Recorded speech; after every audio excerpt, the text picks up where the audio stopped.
दोस्तों MS word के इस फ्री कोर्स में आप सबका स्वागत है, जहां पर आज के इस वीडियो में हम कवर करने वाले हैं एमएस वर्ड के रिव्यू टैब को। अब देखो, अगर आप इस वर्ड पे ध्यान दो, यानी कि जो रिव्यू वर्ड यहाँ पे हम यूज कर रहे हैं, अगर आप इसी पे ध्यान दो तो इसका मतलब क्या हुआ? रिव्यू का मतलब हुआ किसी चीज को दोबारा से व्यू करना, या फिर हम बोले जांच करना। तो जैसे कि अगर हम बात करें एमएस वर्ड में, आप कोई भी डॉक्यूमेंट तैयार करते हो, कोई भी आप ऑफिस का काम करते हो, कोई भी कंटेंट तैयार करते हो, और उसे सबमिट करने से पहले मेन टर्म क्या होता है? उसे दोबारा से क्रॉस चेक करना, यानी कि उसकी एक तरीके से जांच करना। अब मान लो आपने 10 पेज का, 15 पेज का, 20 पेज का एक डॉक्यूमेंट तैयार किया, आपको उसको सबमिट करना है। अब सबमिट करने से पहले अगर आप उसे 1 बाय 1 देख देख के चेक करोगे तो उसमें आपका कितना टाइम जाएगा? तो वहां पे काम आता है ये रिव्यू टैब, जिसमें जो टूल्स आपको मिलते हैं उसकी मदद से आप बड़ी आसानी से न सिर्फ 15 पेज बल्कि अगर 50 पेज का भी आपका डॉक्यूमेंट है तो उसे आप इजीली चेक कर सकते हो। तो नॉर्मली अगर आज की इस वीडियो की हम बात करें तो इस एक सिंगल वीडियो में रिव्यू टाइप से रिलेटेड आप जितने भी ऑप्शंस ऑन स्क्रीन देख पा रहे हैं, चाहे हम बात करें प्रूफिंग की, हम बात करें एक्सेसिबिलिटी की, या फिर हम बात करें कमेंट्स की, मार्कअप की, ट्रैकिंग की। एंड ट्रैकिंग एक one of the important term होता है जो कि मैक्सिमम स्टूडेंट्स को कंफ्यूज करता है। तो आज की इस एक सिंगल वीडियो में हम रिव्यू टैब को बिल्कुल base to base and point to point cover करने वाले हैं। नो डाउट गाइस की जो वीडियो है ये आपके लिए बहुत ही ज्यादा इंपॉर्टेंट होने वाला है एंड आपके ऑफिस वर्क को और भी ज्यादा आसान बनाने वाला है। आपसे बस इतनी सी रिक्वेस्ट है कि अगर ये वीडियो आपको यूजफुल और इन्फॉर्मेटिव लगे तो प्लीज इस वीडियो को लाइक और शेयर जरूर करें, और अगर नहीं तो आप वीडियो को डिसलाइक कर सकते हैं। तो बिना किसी देर के शुरू करते हैं इस वीडियो को। तो नॉर्मली हम लोग आ जाते हैं अपनी कंप्यूटर स्क्रीन पर, और जैसे कि आप देख पा रहे होंगे कि मैंने ऑलरेडी यहाँ पे कुछ डेटा बना के रखा हुआ है, और इस डेटा के ऊपर हम लोग रिव्यू टैब को सीखने वाले हैं, जहाँ पे हम लोग रिव्यू टैब के proofing, speech, accessibility, language, comments, markup, tracking, compare, protect और इंक, इन सभी ऑप्शन को 1 बाय 1 समझने वाले हैं। इस डेटा के ऊपर हम लोग समझेंगे इस ऑप्शन को, जहां पर हम लोग सबसे पहले समझेंगे स्पेलिंग एंड ग्रामर ऑप्शन को। होता यह है कि कई बार हम लोग अपने डेटा के अंदर काम करते हैं और कई बार हम लोग स्पेलिंग में मिस्टेक कर देते हैं। फॉर एग्जाम्पल, मैंने यहाँ से टी हटा दिया और यहाँ पे मैंने इस जगह पे क्लिक किया और मैंने यहाँ पे एक स्पेस दे दिया। अब आप एक चीज नोटिस करिएगा यहाँ पे कि यहाँ पे माइक्रोसॉफ्ट के नीचे रेड लाइन शो कर रहा है और यहाँ पे एक ब्लू लाइन शो कर रहा है। जहाँ पे ये जो रेड लाइन शो करता है, इसका मतलब होता है कि आपने जो वर्ड लिखा है उसकी स्पेलिंग में मिस्टेक है, और जहाँ पर ये इस तरह से ब्लू लाइन शो करेगा, इसका मतलब होता है कि वहाँ पे ग्रामर मिस्टेक है। तो अगर हमें इन मिस्टेक्स को सॉल्व करना होता है तो हम स्पेलिंग और ग्रामर ऑप्शन में क्लिक करते हैं। आप राइट एरिया में देखिए, इस सेक्शन में ये कह रहा है कि 2 रिमेनिंग्स, जहां पे हमारे पास 2 ऑप्शन यहाँ पे गलत दिखा रहा है। ये यहाँ पे इस चीज को हाईलाइट कर रहा है कि यहाँ पे इसकी स्पेलिंग में मिस्टेक है, और नीचे हम लोगों को सजेशन भी शो कर रहा है।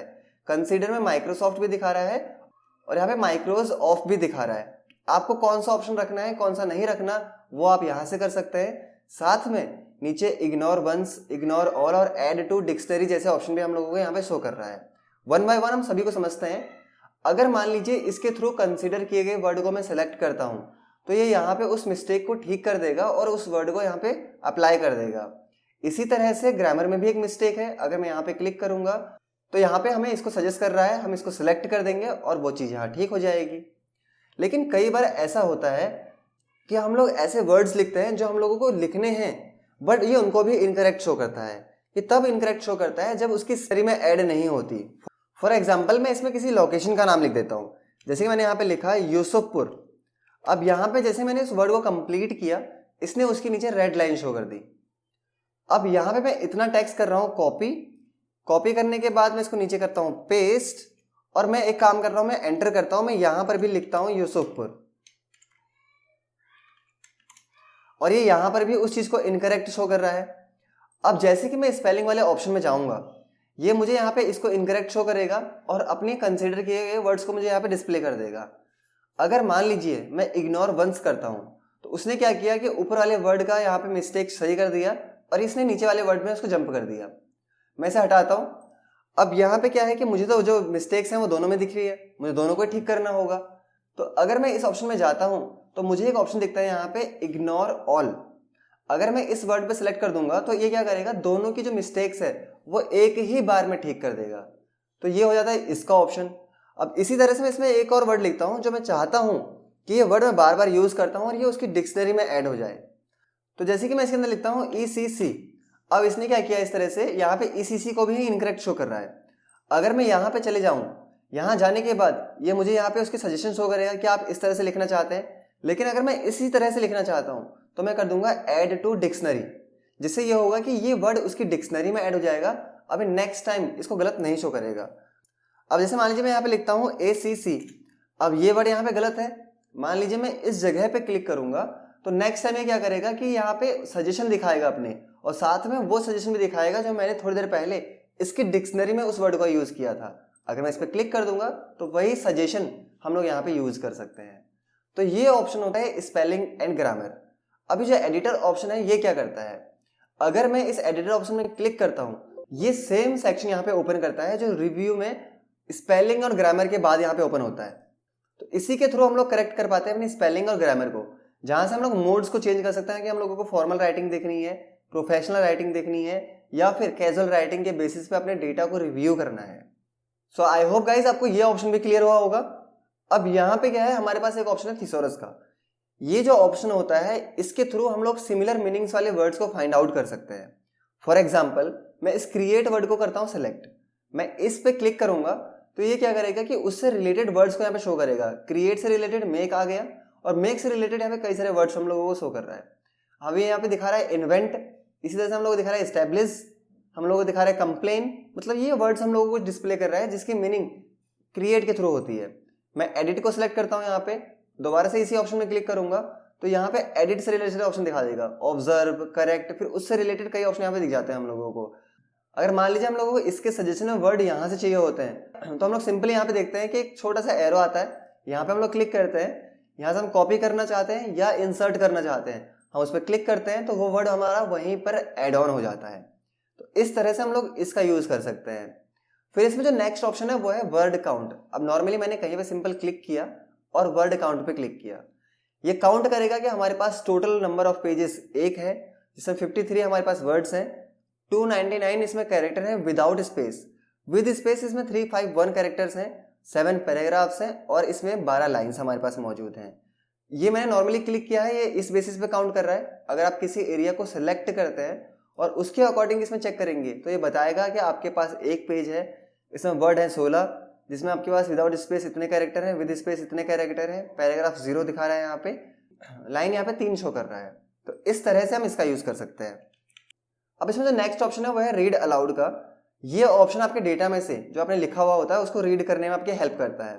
मान लीजिए मैंने यहाँ पर क्लिक किया और इसके बाद मैं रीड अलाउड पे क्लिक करूंगा। Microsoft Word is a word processing program that allows users to create, edit, and format documents. Yushufpur, ECC. तो ये इस तरह से आपके डेटा में से चीजों को रीड कर सकता है, ये होता है रीड अलाउड। अब इसमें जो नेक्स्ट ऑप्शन है वो है चेक एक्सेसिबिलिटी का। मैं इस पर क्लिक करता हूँ और यहाँ पे चेक एक्सेसिबिलिटी में एक बार क्लिक करता हूँ तो यहाँ पर आप देखिए राइट साइड में दिखा रहा है looks good, no issues found. इसको ये ठीक लग रहा है, कोई भी इसमें इसको गलतियां शो नहीं हो रही हैं। अगर मैं थोड़ा सा इसमें एडिट करता हूँ, मैं इतना एरिया इसमें सेलेक्ट कर लेता हूँ, फिर मैं जाता हूँ होम टैब के अंदर। अब यहाँ कलर में जाने के बाद मैं यहाँ से मोर कलर में जाता हूँ और मैं इसको बहुत ज़्यादा लाइट कलर दे देता हूँ और इसे करता हूँ यहाँ से ओके। इतना मैंने ये किया। अब यहाँ पे आने के बाद आप देखिए थोड़ा सा चेंज हो गया, यहाँ दिखा रहा है कीप गोइंग। इसी तरह से मैं इसमें एक इमेज भी इंसर्ट करना चाह रहा हूँ। मैं यहाँ पे जाता हूँ इंसर्ट टैब के अंदर, पिक्चर पे मैं यहाँ पे क्लिक करता हूँ। दिस डिवाइस में जाके मैं इसमें एक पिक्चर को इंसर्ट करता हूँ। जहाँ पे मैंने इस ऑप्शन में क्लिक किया और इसे कर दिया इंसर्ट, और इस इमेज का जो साइज है वो मैं थोड़ा छोटा करता हूँ यहाँ पे। तो इस तरह से मैंने थोड़ा बहुत इसमें एडिटिंग करी। अब यहाँ पे आप देखिए राइट हैंड साइड में यहाँ लिखा रहा है hard to read text contrast. जो हमने यहाँ पे लिखा हुआ है ना वो पढ़ने में थोड़ा सा हार्ड लग रहा है, और मिसिंग ऑल टेक्स्ट दिखा रहा है। यहाँ पे देखते हैं ये क्या शो करता है हम लोगों को। जब भी मैं इस पर क्लिक करूंगा ये ऑटोमेटिकली उस टेक्स्ट को शो कर देगा जो हम लोगों ने लिखा हुआ है। हम उसके लिए यहाँ पे ये कलर्स यूज कर सकते हैं जिससे कि वो प्रॉपरली हम लोगों को डिस्प्ले हो जाए।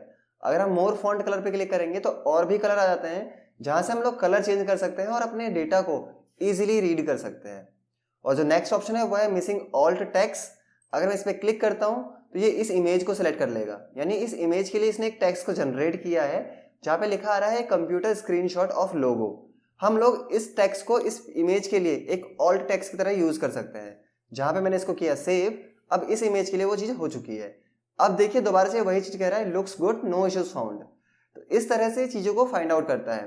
Colour contrast, media illustrations, table बना रखी हो या डॉक्यूमेंट को कोई स्ट्रक्चर हम लोगों ने चेंज किया हो, तो वहाँ पर ये मदद करता है कि आपके डेटा को ईजिली एक्सेस कर पाए। इसके बाद जो इसमें नेक्स्ट ऑप्शन है रिव्यू के अंदर, वो है ऑल्ट टेक्स्ट, जो थोड़ी देर पहले मैंने आपको समझाया कि इमेज के लिए टेक्स्ट देने के लिए मदद करता है। यह है नेविगेशन पेन। अब नेविगेशन पेन को समझने के लिए यहाँ पे मैं करता हूँ कंट्रोल एंटर। अब यहाँ कंट्रोल एंटर करने पर पेज हमारा ब्रेक हो जाएगा, हमारे पास टोटल 2 पेज होंगे और मैं इस पेज में यूसुफपुर को हेडिंग में कन्वर्ट कर देता हूँ। हमारे पास 2 हेडिंग हो चुकी हैं, 2 पेज हो चुके हैं। अब हम लोगों को डेटा को किस तरह से व्यू करना है, हम रिव्यू के अंदर आएंगे और यहाँ से हम लोग क्लिक करेंगे चेक एक्सेसिबिलिटी के अंदर और यहाँ से नेविगेशन पेन पर क्लिक करेंगे। अब यहाँ आने के बाद अगर मैं हेडिंग पर क्लिक करता हूँ तो हमारे पास 2 हेडिंग शो कर रहा है, रिव्यू टैब और यूसुफपुर। जिस पर भी मैं क्लिक करूंगा डायरेक्टली मुझे उसी पे जंप करके दे देगा। अगर मैं पेजेस पे क्लिक करता हूँ तो पेजेस के बिहाफ पे आपको डेटा शो करेगा, फर्स्ट पेज या सेकंड पेज, इस तरह से आप देख सकते हैं। वहीं अगर मैं रिजल्ट पर क्लिक करता हूँ और मैं इसमें कुछ लिखता हूँ, फॉर एग्जाम्पल मैं इसमें लिखता हूँ THE। अब हमारे डेटा के अंदर अगर कहीं THE लिखा हुआ होता है तो ये उसको हाईलाइट करता है, जहां इसमें कहीं पर भी वो चीज़ लिखी हुई नहीं है।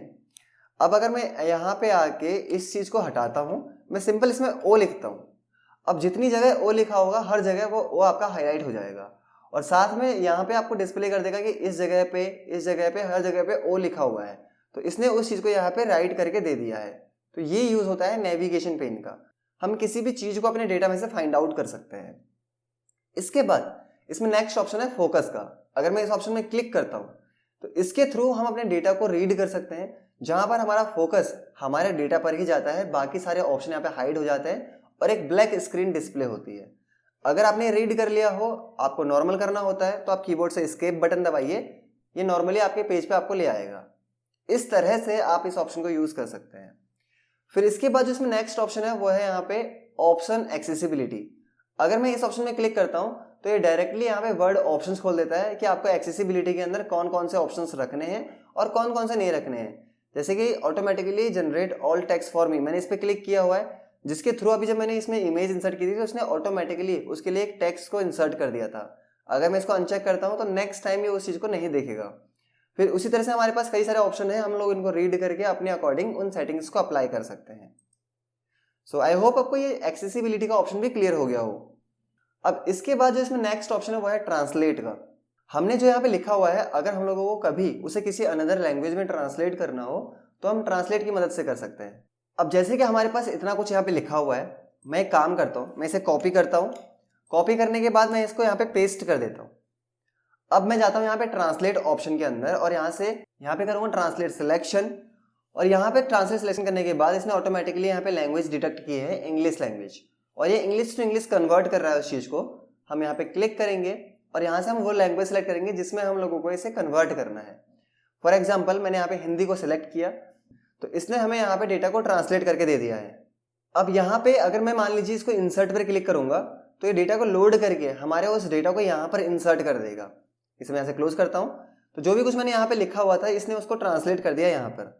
इस तरह से आप अपने किसी भी लैंग्वेज में डेटा को ट्रांसलेट कर सकते हैं। फिर इसमें जो नेक्स्ट ऑप्शन है वो है लैंग्वेज का।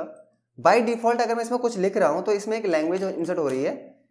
वो कौन सी लैंग्वेज हो रही है हम यहाँ से चेक करेंगे। यहाँ हम लोग क्लिक करते हैं, बाय डिफॉल्ट इंग्लिश इंडिया इसमें सेलेक्ट हो रखा है, जो कि करंट डॉक्यूमेंट के अंदर ये दिखा रहा है हम लोगों को। अगर मान लीजिए मैं यहाँ से लैंग्वेज थोड़ा सा चेंज करता हूँ, मैं यहाँ से आके इंग्लिश सिंगापुर सेलेक्ट करता हूँ और इसे ओके करता हूँ। अब इतना करने के बाद हम यहाँ पे क्या करेंगे कि हम लोग यहाँ जाएंगे स्पेलिंग एंड ग्रामर के अंदर। अब हमारे डेटा के अंदर जितनी जगह मिस्टेक्स हो रखी हैं ये हम लोगों को उन मिस्टेक्स को शो करेगा। और अब ये जो मिस्टेक्स हम लोगों को डिस्प्ले कर रहा है और उनके बिहाफ पे जो हम लोगों को यहाँ पे सजेशन दे रहा है, ये जो सजेशन हो रहे हैं ये हम लोगों को मिल रहे हैं इंग्लिश सिंगापुर के अंदर।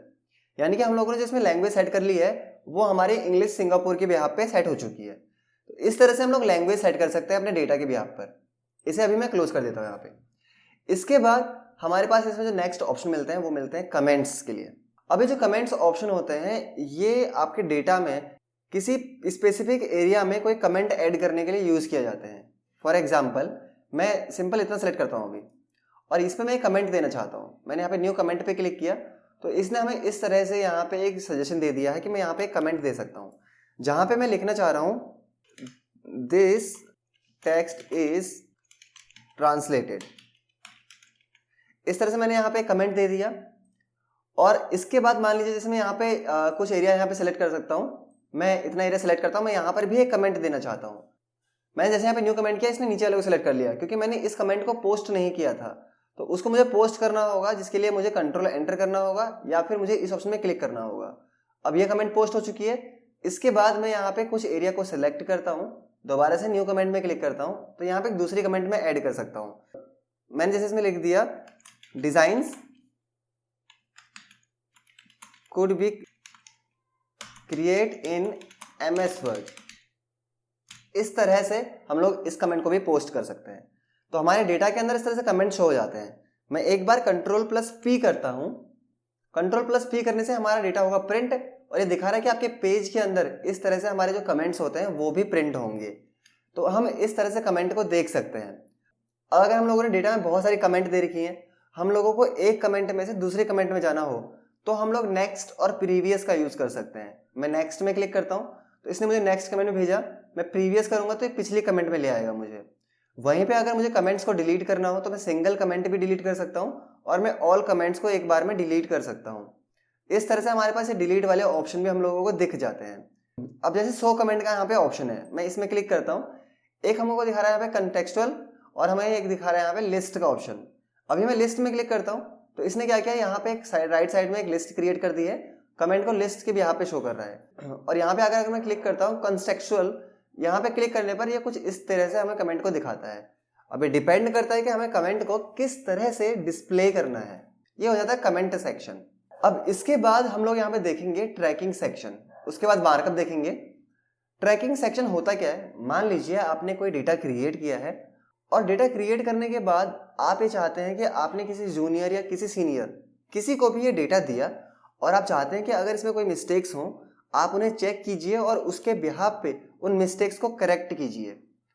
तो आप क्या करेंगे कि आप उस डेटा को ट्रैक चेंजेस करके दे दीजिए। ट्रैक चेंजेस पर जब आप क्लिक करेंगे तो वो जो भी काम करेंगे वो टेम्परेरी बेसिस पे होगा, कोई भी काम परमानेंट नहीं होगा। और साथ में MS वर्ड आपके डेटा को ट्रैक करेगा कि किस किस टाइम पर क्या क्या चेंजेस डॉक्यूमेंट के अंदर हुए हैं। जैसे कि मैंने यहाँ पे क्लिक कर दिया, अभी आप देख सकते हैं कि इस तरह से हाईलाइट हो रहा है क्योंकि ये अप्लाई है। एग्जाम्पल के लिए उन्होंने क्या किया, जिसको भी आपने एडिट करने के लिए दिया, उन्होंने करेक्ट को सिलेक्ट किया और इसे डिलीट कर दिया और इसकी जगह उन्होंने लिखा कि यहाँ पे एडिट होना चाहिए था, ये लिखा उन्होंने इस तरह से। और इसी तरह से जैसे मोहित लिखा हुआ यहाँ पे, उन्हें लगा कि यहाँ पे पूरा नाम होना चाहिए था, उन्होंने यहाँ पे लिख दिया मोहित सिंह। और उन्हें लगा कि बोल्ड भी होना चाहिए तो Ctrl+B करके उन्होंने बोल्ड कर दिया। अब जो भी चीज़ डिलीट हो रही है वो इस तरह से डिलीट हो रही है, जो इंसर्ट हो रही है वो इस तरह से इंसर्ट हो रही है और इस तरह से फॉन्ट का जो स्टाइल है वो ये है। अब इसी तरह से मान लीजिए अगर आप कोई और एडिटिंग इसमें करते हैं, फॉर एग्जांपल मैं इसे सिलेक्ट करता हूँ, Ctrl+U कर देता हूँ, तो उसके लिए भी यहाँ पे सजेशन हम लोगों को ये डिस्प्ले कर देता है। तो इसी तरह से आप बहुत सारी चीज़ें इसके अंदर कर सकते हैं। अब एक बार चेक करते हैं कि किस तरह से हम लोगों को इसका बेनिफिट हुआ है। अब जैसे कि इस तरह से अभी शो हो रहा है ऑल मार्कअप, आपने जिसको एडिट करने के लिए दिया था उन्होंने आपको दे दिया इसको सिंपल मार्कअप करके, यानी कि इस तरह से डेटा शो हो रहा है जहाँ पे सिंपल मार्कअप में सिंगल आपको लाइन से देखने को मिल रही है। और यहाँ पे अगर वो करते हैं इसको नो मार्कअप, तो नो मार्कअप में आपका डेटा इस तरह से दिखेगा, जहाँ पे ये अंडरलाइन हो गया है, यहाँ पे एडिट हो चुका है, यहाँ पे मोहित सिंह बोल्ड हो चुका है और कोई भी चीज़ हम लोगों को देखने को नहीं मिल रही है। लेकिन आपको ऐसा लगा कि जितनी भी एडिटिंग उन्होंने की है वो ठीक नहीं है, या फिर आपको डॉक्यूमेंट जैसे पहले था वैसा ही रखना है, तो उस कंडीशन में आपको यहाँ पे ओरिजिनल में क्लिक कर देना है। इससे जो भी एडिटिंग हुई होगी ना वो हट जाएगी। तो ये चीज़ भी आप कर सकते हैं इनके थ्रू। अब जैसे आपने क्या किया, इसको सिंपल मार्कअप में किया और आपको चेक करना हो कि कहाँ कहाँ पे आपने ट्रैकिंग अप्लाई करी है, तो आप इन ऑप्शन में जाते हैं, जैसे प्रीवियस और नेक्स्ट वाले ऑप्शन में। मैं यहाँ पे करता हूँ नेक्स्ट, तो जहाँ जहाँ पे इसमें ट्रैकिंग हो रखी होगी ये ऑटोमेटिकली उस चीज़ को सेलेक्ट करेगा, जैसे कि नेक्स्ट करने पे हो रहा है। अगर मैं करता हूँ प्रीवियस तो इस तरह से पीछे को चीज़ों को सिलेक्ट कर देता है। तो ये ऑप्शन कुछ इस तरह से काम करता है। इसके बाद इसमें जो नेक्स्ट ऑप्शन हम लोगों को मिलता है वो मिलता है शो मार्कअप का। जैसे मान लीजिए अभी तो हम लोगों ने सारे मार्कअप इसमें से हाइड कर दिए हैं। अब जैसे कि यहाँ पे मैं करता हूँ इसको ऑल मार्कअप। अब ऑल मार्कअप करने पर तो आपको सारे मार्कअप देखने को मिल जाएंगे, लेकिन अगर आप चाहते हैं कि किसी इंडिविजुअल मार्कअप को आप हाइड कर पाएं तो उसके बेसिस पे आपको शो मार्कअप में जाना होता है। आप यहाँ से करिए इंसर्शन और डिलीशन पे क्लिक। जैसे आपने क्लिक किया तो देखिए एडिट और करेक्ट के लिए जो यहाँ पे करेक्शन शो कर रहा था वो करेक्शन आपको शो नहीं करेगा। लेकिन अब देखिए अंडरलाइन दिख रहा है, बोल्ड भी दिख रहा है और यहाँ पे सिंक के लिए भी कोई भी करेक्शन शो नहीं कर रहा। वहीं पे अगर मान लीजिए आप चेक करेंगे तो करेक्शन शो करेगा इस तरह से। और यहाँ पे अगर मैं फॉर्मेटिंग को अनचेक करता हूँ तो उसकी मार्कअप जो थे यहाँ पे वो यहाँ से हट जाते हैं। तो इस तरह से मार्कअप को हम लोग देख सकते हैं। अब यहाँ पे ऑप्शन दिखता है बलून्स का, मैं करता हूँ शो रिविजन्स इन बलून्स। इससे क्या होगा कि जो चीज़ हमने डिलीट की थी यहाँ पे वो डिलीट करी हुई चीज़ भी हम लोगों को यहाँ पर दिखेगी। अगर मैं कोई दूसरी चीज़ भी इसमें से डिलीट करता हूँ, मैं प्रोसेसिंग प्रोग्राम को सेलेक्ट करता हूँ और इसे डिलीट करता हूँ तो ये चीज़ भी यहाँ पर लिखी आ जाएगी। और यहाँ पे अभी आप देखिए कि मैं इस ऑप्शन में क्लिक करता हूँ, यहाँ पे आने के बाद मैं करता हूँ show all revision in line. उससे क्या होगा, सारा कुछ हमें लाइन के अंदर दिखेगा। यानी कि चाहे हमने बोल्ड किया हो या फिर हम लोगों ने उसको इंसर्ट किया हो, कुछ भी चीज़ किया हो, सब कुछ लाइन में दिखेगा। और वहीं पे अगर हम लोग करते हैं शो ओनली फॉर्मेटिंग इन बलून्स, उससे क्या होगा, फॉर्मेटिंग आपको इन जगह पे दिखेगी बट डिलीट करी हुई चीज़ उसी जगह पे देखने को मिल जाती है। तो इस तरह से हम इस ऑप्शन का यूज़ कर सकते हैं। यहाँ पे एक नेक्स्ट ऑप्शन दिख रहा होगा, स्पेसिफिक पीपल्स। अगर हमारे कंप्यूटर में मल्टीपल ऑथर्स हैं जो इसको एडिट कर रहे हैं डेटा को, तो उस बेसिस पे हम लोग शेयर कर सकते हैं कि डेटा कौन कौन एडिट कर रहा है और कौन कौन से डेटा इसमें एडिट नहीं कर पा रहे हैं। जो ऑथर हैं जिन्होंने इस डेटा को बनाया हुआ है वो कौन कौन से पर्सन्स हैं, हम लोग उनको देख सकते हैं यहाँ से। फिर हमें यहाँ पे नेक्स्ट ऑप्शन दिखता है रिव्यूइंग पेन का। अब यहाँ पे हम इस पॉइंट पे क्लिक करते हैं, यहाँ पे है रिव्यूइंग पेन वर्टिकल। जैसे हमने यहाँ पे क्लिक किया, आप लेफ्ट साइड में देखिए जितनी भी चीज़ें हुई हैं यहाँ दिखा रहा है 8 रिविजन्स, जिसमें से कुछ चीज़ हमने डिलीट की हैं, कुछ इंसर्ट की हुई हैं या फिर कुछ कमेंट लगाई हुई हैं। ये हम लोगों को सारी चीज़ों को यहाँ पे डिस्प्ले कर रहा है कि यहाँ डिलीट किया गया, यहाँ कमेंट लगाया गया, वो सारी चीज़ें हम लोगों को ये इस तरह से दिखा रहा है। और वहीं पे अगर मान लीजिए मैं इस जगह जाके हॉरिजॉन्टल पे क्लिक करूंगा तो वही चीज़ हम लोगों को ये नीचे शो करेगा इस तरह से। ये व्यूज़ होते हैं कि किस तरह से आपको देखने हैं। साथ में अगर आपको ट्रैकिंग देखनी है तो जहाँ पर भी आपने ट्रैकिंग लगाई है आप माउस को उसके ऊपर होवर कीजिए। ये क्या करेगा, ये टाइम और डेट सारी चीज़ें डिस्प्ले करेगा कि किस टाइम पे क्या क्या चीज़ हुई है। आई होप आपको ये भी क्लियर हो गया होगा। अब जैसे कि अगर आप ये चाह रहे हैं कि आपने किसी को ये डेटा दिया है, अब आपने उसको ट्रैक लगा के दिया, अगर वो ट्रैक हटा दे तो क्या होगा, तब तो ट्रैक हो ही नहीं पाएगा हमारा डेटा, हम देख ही नहीं पाएंगे कि क्या क्या ट्रैकिंग हुई है और क्या क्या नहीं हुई है। लेकिन अगर आप इस ट्रैक चेंजेस ऑप्शन में क्लिक करते हैं और यहाँ पे एक लॉग ट्रैकिंग का ऑप्शन आता है, यहाँ पर आप पासवर्ड दे दीजिए कोई और उसे कंफर्म कर दीजिए। उसके बाद देखिए यहाँ पे ऑप्शन ही हाइड हो चुका है। यानी कि अगर आपने ट्रैकिंग लगा रखी होगी तो ट्रैकिंग के बिना काम ही नहीं होगा, और ट्रैकिंग नहीं लगाई होगी तो ट्रैकिंग लगा भी नहीं सकते जब तक कि आप इसको अनलॉक नहीं करेंगे। यहाँ पे आप इस पर क्लिक कीजिए, आप पासवर्ड डालिए जो आपने डाला था यहाँ पे, उसे ओके कीजिए। अब आप जाके कुछ भी चीज़ इसमें कर सकते हैं। तो इस तरह से हम इन ऑप्शंस का यूज़ करते हैं। उसके बाद ट्रैकिंग के अंदर नेक्स्ट ऑप्शन है एक्सेप्ट और रिजेक्ट का। तो एक्सेप्ट ऑप्शन किस लिए होता है, अब देखिए यहाँ पे आपके पास डेटा जो है वो एडिट होके आ चुका है। अब कौन सी चीज़ आपको रखनी है, कौन सी चीज़ें नहीं रखनी, वो आप एक्सेप्ट और रिजेक्ट के बिहाफ पे रख सकते हैं। जैसे कि मुझे करेक्ट को हटाना है, एडिट को रखना है, तो मैं क्या करूँगा, एक्सेप्ट एंड मूव नेक्स्ट करूँगा। तो उसने क्या किया, करेक्ट को तो हटा दिया, ये कह रहा है कि एडिट को रखना है या नहीं रखना है। तो अगर मैं यहाँ पे करूँगा एक्सेप्ट दिस चेंज, मैं इस बार इसको नहीं कर रहा, मैं कर रहा हूँ एक्सेप्ट दिस चेंज, उससे क्या होगा कि उससे वो चेंज एक्सेप्ट तो हो जाएगा लेकिन सेलेक्ट वही है, वो नेक्स्ट पर नहीं गया। पिछली बार वो नेक्स्ट पे आ गया था। अगर मैं यहाँ पे जाके करता हूँ accept all changes in document, इस पर क्लिक करूँगा तो डॉक्यूमेंट के सारे चेंजेस जो है वो एक्सेप्ट हो जाएंगे। यानी जहाँ पे डिलीट किया था या फिर इंसर्ट किया था तो वो सारी चीज़ों को एक्सेप्ट कर लेता है एक ही बार में।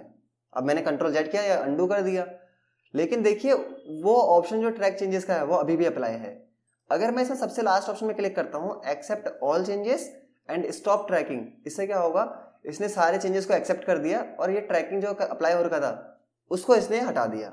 मैं दोबारा से इस पर क्लिक करता हूँ और कंट्रोल जेड करता हूँ। सेम ऑप्शन होता है रिजेक्ट के लिए, मुझे करेक्ट को यहाँ पे डिलीट नहीं करना था तो मैं करूँगा रिजेक्ट एंड मूव नेक्स्ट, तो उसने उसको डिलीट नहीं किया। अब वो कह रहा है कि एडिट को रखना है या नहीं रखना है, तो एडिट को मुझे नहीं रखना है, मैं कर दूंगा रिजेक्ट दिस चेंज। और अगर मैं करूँगा रिजेक्ट ऑल चेंजेस तो डॉक्यूमेंट के सारे चेंजेस रिजेक्ट हो जाएंगे जहाँ पे ट्रैकिंग अभी भी अप्लाई है। और अगर मैं यहाँ पे क्या करता हूँ reject all changes and stop tracking, तो ये ट्रैकिंग को स्टॉप कर देगा और सारे ऑप्शंस को रिजेक्ट कर देगा। तो इस बिहाफ पर हम लोग अपने डेटा को ट्रैक कर सकते हैं, एडिट कर सकते हैं, मैनेज कर सकते हैं। सो आई होप गाइज आपको ये क्लियर हो गया होगा कि किस तरह से ट्रैकिंग ऑप्शन काम करता है। इसके बाद हम लोग देखेंगे कंपेयर ऑप्शन। तो कंपेयर ऑप्शन देखने के लिए हम लोग सबसे पहले इस डेटा को सेव कर देते हैं। तो मैं इस डेटा को करता हूँ सेव, मैं इसका नाम रख लेता हूँ रिव्यू टैब 1 और इसको मैं सेव करता हूँ। अब इसके बाद मैं कंट्रोल और W की मदद से उस डेटा को क्लोज कर देता हूं और करता हूं कंट्रोल N, जिससे मेरा नया डॉक्यूमेंट खुल जाएगा। अब इस डॉक्यूमेंट के अंदर मैं उस टेक्स्ट को लिख रहा हूं जो हम लोगों ने उसमें लिखा था। मैं पेस्ट कर देता हूं डेटा को और साथ ही मैं इसमें कुछ और भी लिख रहा हूं। जहां पे मैंने इक्वल रैंड लिखा और उसके अंदर मुझे 2 पैराग्राफ चाहिए, मैं ब्रैकेट को क्लोज करता हूं और एंटर करता हूं। तो इस तरह से हमारे पास ये डेटा आ गया। अगर मान लीजिए मैं इस डेटा को सेव करता हूं, जहां पे मैं इसमें लिखता हूं रिव्यू टैब 2 और इसको मैं सेव कर देता हूं। फिर मैं कंट्रोल और W करूंगा, जिससे यह होगा कि ये प्रोग्राम हमारा यहाँ से क्लोज हो जाएगा। फिर मैं कंट्रोल N करूंगा। कंट्रोल N इसलिए जिससे कि एक नया डॉक्यूमेंट आ जाएगा और अब मैं उन दोनों डॉक्यूमेंट्स को जो मैंने सेव किए हैं उन्हें मैं यहाँ पे कंपेयर कर पाऊंगा। यहाँ हम लोग क्लिक करेंगे, कंपेयर ऑप्शन में जाएंगे और यहाँ से कंपेयर पे क्लिक करेंगे। अब ये कह रहा है यहाँ पे ओरिजिनल डॉक्यूमेंट। मान लीजिए यहाँ पे ओरिजिनल डॉक्यूमेंट में मैं रिव्यू 2 वाले ऑप्शन को लेता हूँ और यहाँ पे मैं इस पे जाता हूँ रिवाइज्ड के अंदर, जहाँ पे मैं रिव्यू 1 को लेता हूँ। अब यहाँ पे क्या होगा कि इन दोनों के अंदर जो भी चेंजेस होंगे, मतलब मैंने ये रखा है ओरिजिनल और ये रखा है रिवाइज्ड। रिवाइज्ड यानी जिसमें मैंने चेंजेस किए हैं, ओरिजिनल यानी जिसमें मैंने कोई भी चेंजेस नहीं रखे हैं। मुझे वही रखना था जो मुझे रखना है। मैं इसको ओके कर दूंगा। ओके करने के बाद इसने डेटा को इस तरह से कंपेयर करके दे दिया है, जहाँ पे कह रहा है कंपेयर डॉक्यूमेंट। ये कह रहा है कि जो इस तरह हमने हिंदी में लिखा हुआ है वो इस डेटा के अंदर ओरिजिनल में नहीं था, रिवाइज्ड के अंदर था, तो इसने इंसर्ट किया है क्योंकि उसके अंदर अंडरलाइन है। और जो हम लोगों ने यहाँ पे ओरिजिनल के अंदर पैराग्राफ लिखे थे वो पैराग्राफ इसके अंदर नहीं है, तो इसने उसको डिलीट कर दिया है। अब जितने भी चेंजेस इस डॉक्यूमेंट के अंदर हुए हैं, कौन कौन से चेंजेस आपको एक्सेप्ट करने हैं और कौन कौन से रिजेक्ट करने हैं, वो आप इसके बेसिस पे कर सकते हैं। जैसे रिव्यू टैब इंसर्ट हुआ है, मुझे रखना है, तो उसे हम करेंगे accept this change and move next. इस तरह से हम लोग ये चीज कर सकते हैं, एक्सेप्ट दिस चेंज। जैसे कि मुझे इसको डिलीट नहीं रखना, मुझे इसको भी रखना है, तो हम कर देंगे रिजेक्ट चेंज। इससे क्या हुआ देख सकते हैं आप, ये नॉर्मल हो गया। और मुझे ये भी रखना है, तो उस कंडीशन में मैं इसे करूंगा एक्सेप्ट दिस चेंज। तो ये सारे ऑप्शन आपको क्लियर होने चाहिए, उसके बेसिस पे आप कंपेयर को भी यूज कर पाएंगे। अब यहाँ पे अगर मैं कंपेयर में जाऊं, मैं सोर्स डॉक्यूमेंट में जाके मैं करता हूँ हाइड सोर्स डॉक्यूमेंट्स। तो यहाँ पे जो 2 डॉक्यूमेंट हम लोगों को डिस्प्ले हो रहे थे वो हाइड हो चुके हैं। अगर मैं यहाँ पे आके सो ओरिजिनल पे क्लिक करूंगा तो यहाँ पे हमें सिर्फ ओरिजिनल डिस्प्ले करेगा। अगर मैं यहाँ पे क्या करता हूँ सो रिवाइज्ड, तो मुझे यहाँ पे रिवाइज्ड वाला डेटा डिस्प्ले करेगा। और अगर मैं यहाँ पे करता हूँ सो बोथ, तो मुझे दोनों डॉक्यूमेंट यहाँ पे देखने को मिल जाते हैं। तो इस तरह से हम लोग इस ऑप्शन का यूज करते हैं। ये कंपेयर वाला ऑप्शन इस तरह से वर्क करता है। अभी मैं यहाँ से इसको हटाता हूँ, जहाँ मैं करता हूँ कंट्रोल W और मैं करता हूँ डोंट सेव। और यहाँ पे हम लोग देखते हैं रेस्ट्रिक्ट एडिटिंग, जिसके लिए मैं पिछला वाला डॉक्यूमेंट यहाँ पे ओपन कर लेता हूँ, रिव्यू टैब 1। इसके अंदर हम लोग समझेंगे इन ऑप्शन को, जो कि है रेस्ट्रिक्ट एडिटिंग। अब जैसे कि यहाँ पे आके मैं करता हूँ रेस्ट्रिक्ट एडिटिंग पर क्लिक। अब यहाँ क्लिक करने के बाद अगर मैं इस ऑप्शन में क्लिक करता हूँ, तो आप देखिए नीचे एक ऑप्शन हाईलाइट हो रहा है, जहाँ पे हम लोग को दिख रहा है यस स्टार्ट इन्फोर्सिंग प्रोटेक्शन। यहाँ पर मैं क्लिक करता हूँ। क्लिक करने के बाद मैं यहाँ पे एक पासवर्ड दे देता हूँ और उसी पासवर्ड को नीचे कंफर्म करता हूँ और करता हूँ ओके। इससे क्या हुआ यहाँ पे, इससे हमारे पास ये फॉर्मेटिंग के जो ऑप्शंस हैं ये ब्लॉक हो चुके हैं, जिन्हें मैं इसमें यूज नहीं कर सकता हूँ। यहाँ पे अगर मैं किसी चीज में बोल्ड करना चाहूँ या फिर किसी चीज में इंसर्ट करना चाहूँ वो नहीं कर सकता। लेकिन अगर मैं इसमें कुछ लिखना चाह रहा हूँ तो मैं प्रॉपरली वो चीज कर पा रहा हूँ, मैं इसमें लिख पा रहा हूँ। और इसके अंदर मैं इंसर्ट में जाता हूँ, यहाँ से पिक्चर वगैरह सारी भी चीजें इसमें इंसर्ट कर सकता हूँ। लेकिन अगर मैं यहाँ पे स्टॉप प्रोटेक्शन करता हूँ, मैं ओके करता हूँ यहाँ पे पासवर्ड देके इसको, उसके बाद मैं अगर इस पे क्लिक करता हूँ allow only this type of editing in the document, और यहाँ पे जाके मैं क्या नहीं कर सकता, कमेंट नहीं लगा सकता, फिलिंग फॉर्म नहीं कर सकता, ट्रैक चेंजेस नहीं कर सकता। तो यहाँ पे मैं नो चेंजेस को सिलेक्ट करता हूँ और उसके बाद यहाँ पे मैं करता हूँ यस स्टार्ट इन्फोर्सिंग प्रोटेक्शन पर क्लिक और यहाँ पे मैं पासवर्ड दे देता हूँ और उसे मैं कंफर्म करता हूँ। उससे क्या होगा, उससे अभी सारे ऑप्शंस ब्लॉक हो चुके हैं। जो ऑलरेडी ऑप्शन इसमें थे ब्लॉक वो तो थे ही, और इसमें साथ में जो हमारे पास अदर ऑप्शंस थे जिन्हें मैं यूज कर सकता था, जिन्हें मैं लिख सकता था या फिर जिनमें मैं पिक्चर वगैरह इंसर्ट कर सकता था, वो ऑप्शंस भी यहाँ से ब्लॉक हो जाते हैं। अब हम इसमें कुछ भी नहीं कर सकते हैं। अब हम इसमें कोई भी काम तभी कर पाएंगे जब हम स्टॉप प्रोटेक्शन पर क्लिक करेंगे, पासवर्ड देंगे और इसे ओके कर देंगे। तो इसके बाद अब हम लोग इसमें नॉर्मली एडिट कर सकते हैं, कोई भी काम इसमें कर सकते हैं, कोई भी चीज इसमें इंसर्ट कर सकते हैं और लिख भी सकते हैं, जैसे कि आप देख पा रहे होंगे हमारे सामने में। अब मैं इसको यहाँ से हटा देता हूँ। रिव्यू के अंदर हमारे पास एक ऑप्शन है यहाँ पे हाइड इंक का। इसका किस तरह से यूज होता है, देखिए हमारे पास एक टैब है ड्रॉ टैब, और मैं यहाँ से आके कोई चीज इसमें ड्रॉ करता हूँ। फॉर एग्जाम्पल मैंने इसको इस तरह से अंडरलाइन किया अपने हाथों से और इसमें मैं कोई चीज ड्रॉ कर लेता हूँ इस तरह से। तो अभी हमें यहाँ पे सारी इंक वगैरह सब कुछ दिख रहा है। लेकिन अगर मैं रिव्यू के अंदर जाता हूँ, यहाँ आने के बाद मैं करता हूँ हाइड इंक, तो ये क्या करेगा, हमारे डेटा में से जितनी भी इंक है ये उसे हाइड कर देगा। तो इस तरह से हाइड इंक वाला ऑप्शन वर्क करता है। सो आई होप गाइस आपको रिव्यू के अंदर सारे ऑप्शंस क्लियर हो गए होंगे। वन बाय वन हम लोगों ने सारे ऑप्शंस को यहाँ पे डीपली समझा है। अब आप इन ऑप्शंस को प्रैक्टिस कीजिए और समझिए कि किस तरह से हम लोगों को इन ऑप्शंस को यूज करना चाहिए। आई होप कि दोस्तों रिव्यू टाइप से रिलेटेड जो ट्यूटोरियल था ये आपको पसंद आया होगा एंड इसमें जितने भी टर्म्स एंड टॉपिक्स हमने कवर किए वो आपको समझ में आए होंगे। अगर वीडियो आपको अच्छा लगा है तो प्लीज इस वीडियो को लाइक करें, शेयर करें, साथ ही कमेंट करके अपना फीडबैक जरूर दें। मिलते हैं नेक्स्ट वीडियो में, तब तक के लिए थैंक यू।